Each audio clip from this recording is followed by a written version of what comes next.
Hello everyone, welcome back to Awesome GK YouTube channel. Monokol ajir video te ami Assam history ketaman otiko guruttopurno proshno alochona korim. Ei proshno keta apnalokor agontuk onusthito hobo loga ADRE grade 3 ba grade 4 পরীক্ষার বাবে অতিকৈ সহায়ক হ'ব পাৰে। হেহে আপোনালোকে প্ৰতিটো প্ৰশ্নই ভালদৰে মনোযোগেৰে চাই যাব আৰু আপোনালোকে ভিডিওটোৰ শেষত কমেন্ট কৰি জনাই দিব আপোনালোকে কোৱেশ্চন কেইটাৰ ভিতৰত কিমানটা কোৱেশ্চন শুদ্ধ কৰিব পাৰিলে। আজি ভিডিওৰ প্ৰথম প্ৰশ্নটো হৈছে আহোম সাম্ৰাজ্য কোনে প্ৰতিষ্ঠা কৰিছিল? Who founded the Ahom Empire? Most important question হয়। ইয়াৰ শুদ্ধটো হ'ব অপচন বি চুকাফা। তো আমি সকলো জানো চুকাফাই আহোম সাম্ৰাজ্য প্ৰতিষ্ঠা কৰিছিল। তো 1253 খ্ৰীষ্টাব্দত মৰাহিত 1253 খ্ৰীষ্টাব্দত চৰাইদেউত ৰাজধানী স্থাপন কৰিছিল। খুব ইম্পৰ্টেন্ট প্ৰশ্ন হয়। তো আপোনালোকে পৰীক্ষাত আহিব পাৰে যে আহোম সাম্ৰাজ্য প্ৰথম ৰাজধানী ক'ত স্থাপন কৰা হৈছিল? তো তেতিয়া হৈ যাব চৰাইদেউত। আৰু কিমান চনত? হেতু হৈ যাব 1253 চনত। কোনে স্থাপন কৰিছিল? চুকাফাই স্থাপন কৰিছিল। নেক্সট কোৱেশ্চন কি দিছে চাওক, দিহিঙীয়া ৰজা বুলি কাক কোৱা হয়? Who is called the king of Dihingia?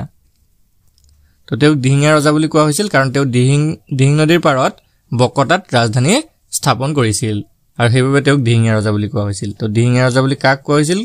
এইটো আমাক সুধিছে। অপচন এটো হৈ যাব শুদ্ধ উত্তৰ চুহুংমুং।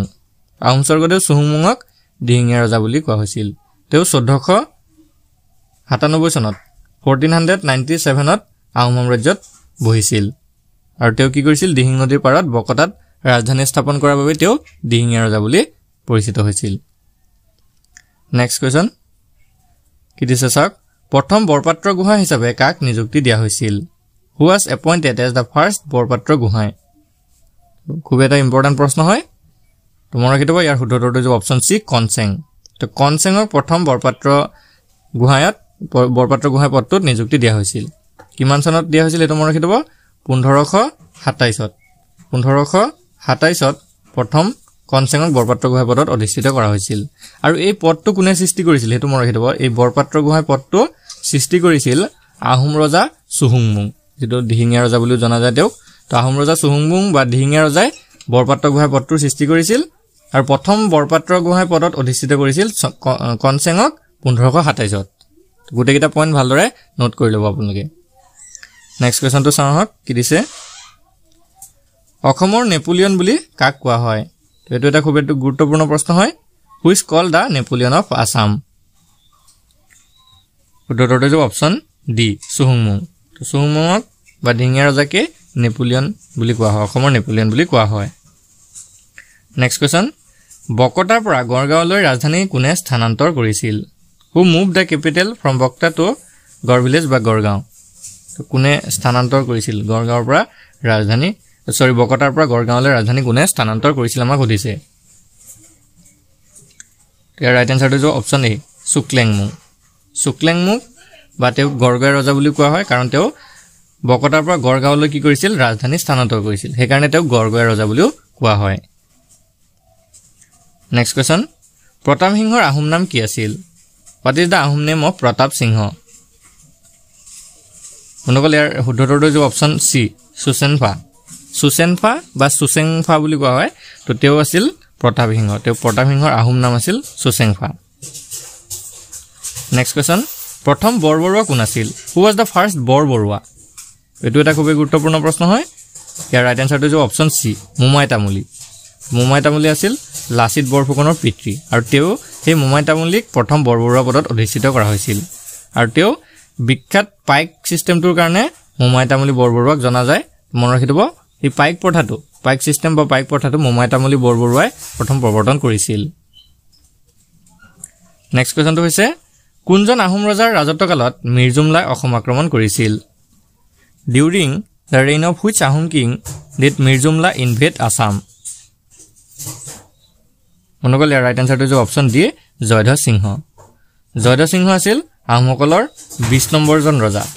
তো জয়ধ্বজ সিংহৰ ৰাজত্বকালতে আহোমসকল আৰু মোগলসকলৰ মিৰ্জুমলাই কি কৰিছিলে? অসম আক্ৰমণ কৰিবলৈ আহিছিলে। নেক্সট কুৱেশ্যনটো হৈছে, শৰাইঘাটৰ ৰণ কিমান চনত সংঘটিত হৈছিল? In which year was the battle of Saraighat fought? মনকল ইয়াৰ ৰাইট এনচাৰটো হ'ব অপচন বি 1671 1ত তো 1671ত শৰাইঘাটৰ ৰণ সংঘটিত হৈছিল আৰু এই শৰাইঘাটৰ ৰণ সংঘটিত হৈছিল মোগলসকল আৰু আহোমসকলৰ মাজত নেক্সট কোৱেশ্চনটো হৈছে লৰা ৰজা বুলি কাক কোৱা হয় হু ইজ কল লৰা ৰজা মনকল ইয়াৰ ৰাইট আনসাৰটো যে অপচন এ চুলিকফাক লৰা ৰজা বুলিও কোৱা হয় হৈছিল তো বন্ধুসকল ইয়াতে এটা কথা জনাই থওঁ যদি আপোনালোকৰ প্ৰিপাৰেচনটো কেনেকুৱা হৈছে এটো চেক কৰিব বিচাৰে তেনেহলে আমি আপোনালোকৰ বাবে এখন মক টেষ্ট তৈয়াৰ কৰিছো এই মক টেষ্টখনত আপোনালোকৰ এক্সামৰ বাবে প্ৰয়োজনীয় প্ৰতিটো বিষয় ৰখা হৈছে আৰু প্ৰতিটো বিষয়ৰে যিমান কেইটাকৈ কোৱেশ্চন আপোনালোকৰ এক্সামত আহিব ঠিক তেনেকৈ আমি এই মডেল পেপাৰ বা মক টেষ্টখন তৈয়াৰ কৰিছো তো যদি আপোনালোকৰ লাগে মাত্ৰ 25 টকা এটা পে কৰিব 25 টকাটো পে কৰি আপোনালোকে এই মক টেষ্টখন লৈ ল'ব পাৰিব তো বলক এতিয়া আমি নেক্সট কোৱেশ্চনটো ডিসকাস কৰো নেক্সট কোৱেশ্চনটো হৈছে জয়মতী কাৰ পত্নী আছিল whose wife was Joymoti most important question হয় তো এটো আমি সকলোৱে জানাৰ দৰকাৰ ইয়াৰ ৰাইট আনসাৰটো হ'ব অপচন ডি সুপাতফা তো জয়মতী কাৰ পত্নী আছিল সুপাতফা তো আমি জানো যে জয়মতী কাৰ পত্নী আছিল গদাধৰ সিংহ তো চাব গদাধৰ সিংহৰ আহোম নামে আছিল কি সুপাতফা তো গদাধৰ সিংহৰ পত্নী আছিল জয়মতী আৰু কেতিয়াবা আপোনালোকৰ গদাধৰ সিংহ বুলি আহিব পাৰে বা সুপাতফা বুলি আহিব পাৰে নেক্সট কোৱেশ্চনটো লাগব কি দিছে চাওক ৰংপুৰত কোনে ৰাজধানী স্থাপন কৰিছিল who established his capital at Rangpur মনকল ইয়াৰ ৰাইট আনসাৰটো হৈছে অপচন সি ৰুদ্ৰসিংহ ৰংপুৰত ৰাজধানী স্থাপন কৰিছিল নেক্সট কোৱেশ্চন আহোমৰ শ্ৰেষ্ঠ ৰজা কোন আছিল who was the greatest king of the ahom তো এটো আপোনালোকৰ প্ৰশ্নত আহিব পাৰে যে আহোমসকলৰ শ্ৰেষ্ঠ ৰজা কোন আছিল আমি সকলোৱে জানো যে আহোমসকলৰ বা আহোম সাম্ৰাজ্যৰ প্ৰতিষ্ঠাতা আছিল চুকাফা হেতু আমি জানো কিন্তু শ্ৰেষ্ঠ ৰজা বুলি কলে কোন হ'ব তো চাওক ইয়াৰ অপচনটো হৈ যাব শুদ্ধটোৰ হৈ যাব অপচন এ ৰুদ্ৰসিংহ তো ৰুদ্ৰসিংহকে আহোমসকলৰ শ্ৰেষ্ঠ ৰজা বুলি কোৱা হয় নেক্সট কোৱেশ্চনটো হৈছে লতাকটা ৰণ কাৰ সময়ছোৱাত সংঘটিত হৈছিল during whose time did the battle of Latakata take place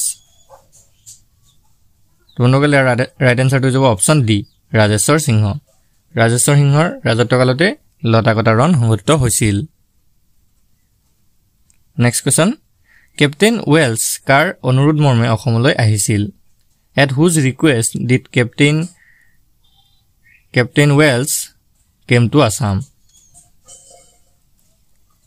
মনগল ইয়াৰ ৰাইট আনসাৰটো হৈছে অপচন ডি গৌৰীনাথ সিংহ তো গৌৰীনাথ সিংহৰ নিমন্ত্ৰণ মতেই কেপ্টেইন ওয়েলছ অসমলৈ আহিছিল নেক্সট কোৱেশ্চন মানসকলে কিমান চনত প্ৰথম অসম আক্ৰমণ কৰিছিল ইন হুইচ ইয়াৰ ডিড মানছ এটো মানছ নাই পিতে কিতাবা আপোনালোকৰ বাৰ্মিজ বুলি আহিব পাৰে তো কোন চনত বাৰ্মিছসকলে অসমত প্ৰথমবাৰ বাবে আক্ৰমণ কৰিছিল ইয়াৰ ৰাইট আনসাৰটো হৈছে অপচন এ 1816 চনত মানসকলে অসমত প্ৰথমবাৰ বাবে আক্ৰমণ কৰিছিল আৰু 1816 চনত প্ৰথমবাৰ বাবে বদনচন্দ্ৰ বৰফুকনে মানসকলক অসমলৈ মাতি আনিছিল নেক্সট কোৱেশ্চন আহোমৰ শেষৰ ৰজাজনৰ নাম কি আছিল what was the name of the last king of the ahoms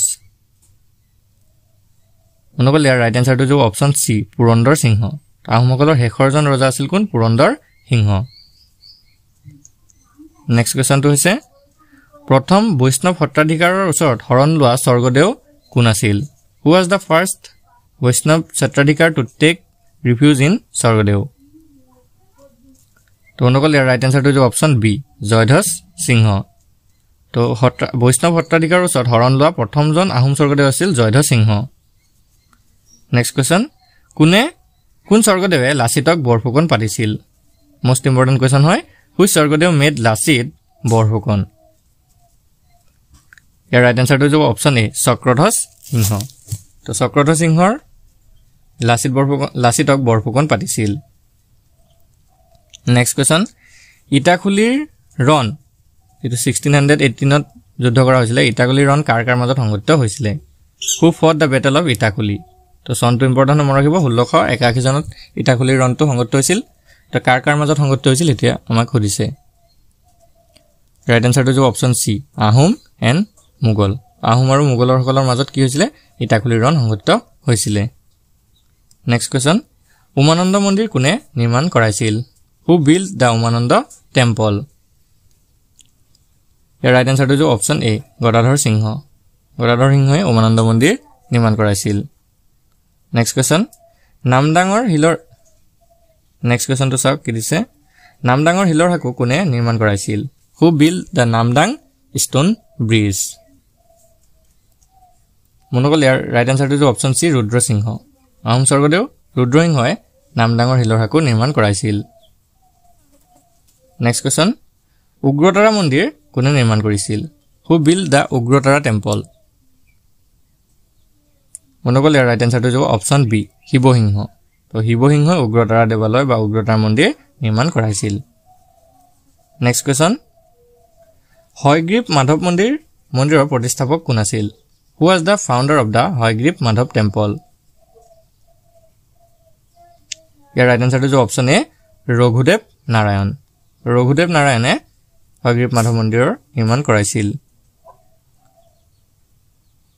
next question কুৰংগ নয়নীক কোনে বিয়া কৰাইছিল হু মেৰিড কুৰংগ নয়নী মনকল ইয়াৰ ৰাইট আনসাৰটো যে অপচন সি ৰাজেশ্বৰ সিংহ আহোম স্বৰ্গদেউ ৰাজেশ্বৰ সিংহই কুৰংগ নয়নীক বিয়া কৰাইছিল মনকল আজি ভিডিঅ'টো আপোনালোকৰ বাবে ইনফৰমেটিভ হ'লে ভিডিঅ'টো এটা লাইক কৰি দিব আৰু এনে ধৰণৰ নতুন নতুন ভিডিঅ'সমূহ পাই থাকিবলৈ আমাৰ চেনেলটো ছাবস্ক্ৰাইব কৰি ল'ব আৰু কাষতে থকা বেল আইকনটো দবাই দিব ধন্যবাদ